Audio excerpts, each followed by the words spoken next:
अस्सलामु अलैकुम। बोल न्यूज में मैं हूं जवाद कमाल और मैं हूं सनिया मलिक। हेडलाइंस आपने देख ली। बुलेटिन का आगाज करेंगे। भारत को जंगी मैदान में धूल चटाने वाले अजीम सिपाही सालार general Asim Munir field marshal के तौर पर कौम का फख्र बन गए।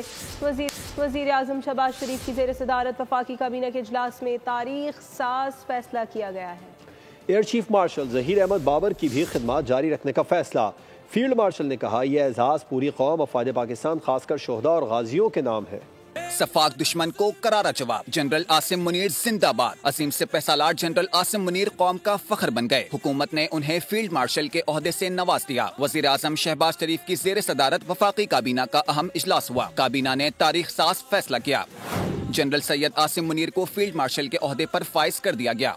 तजवीज़ वजीर आजम ने खुद पेश की और काबीना ने मुकम्मल इत्तेफाक के साथ मंजूरी दी।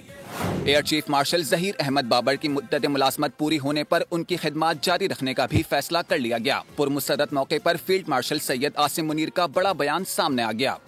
एजाज को पूरी कौम अफवाज पाकिस्तान खासकर शोहदा और गाजियों के नाम कर दिया। फील्ड मार्शल का कहना था कि अल्लाह का शुक्रगुजार हूँ।